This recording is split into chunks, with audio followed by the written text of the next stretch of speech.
Hey guys, so I am starting on a new project this week, something that I've been putting off for quite a while and something that I think most owners of older VWs will be familiar with, and that is the intermittent failure of the instrument cluster. Now, what's going on behind these gauges is instead of having wires and PCB boards to connect all the individual components to each other, VW decided to use this printed circuit foil, and this is great. This is wonderful for mass-producing vehicles.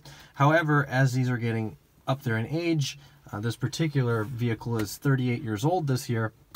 What happens is that through time, heat cycling and vibration, these conductors inside here, they fail, and it's really hard to fix them, and it's really hard to diagnose them. So what I'm trying to achieve here is two things. Number one is to create a wiring diagram of my instrument cluster, because I've done my research on this, and the VW wiring diagrams for this car, they stop at the connector here.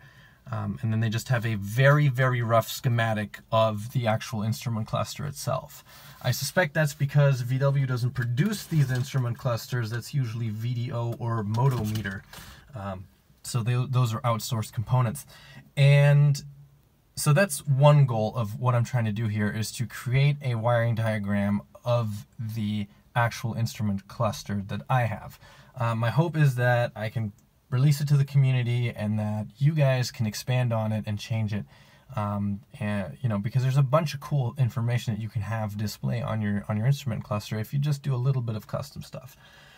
That's goal number one. Goal number two is then, once I have that, is to replace this circuit foil with a more contemporary wiring harness. The physics, or the mechanics I should say, of it should be fairly straightforward. All I need is one PCB board, the LEDs and the gauges, all the individual components are there. I've confirmed that they're working, so it's the conductivity of the PCB foil that is not currently up to snuff. And it's very annoying on this particular car because it's dependent on ambient temperature.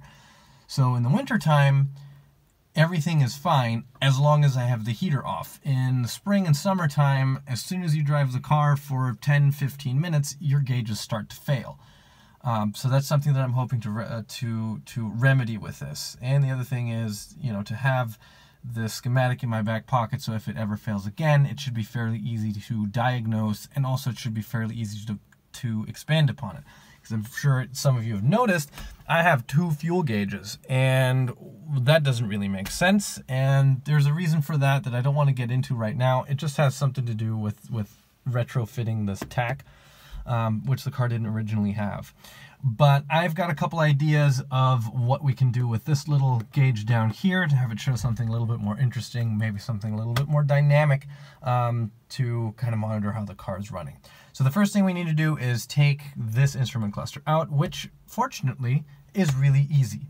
There's two fasteners here and here. There's two on the bottom. You take a couple of trim pieces off, and I'm sure that any Polo, Golf, or Vanagon owner has done this many times in the hope of fixing their circuit foil, or usually just swapping out their instrument cluster for another used instrument cluster.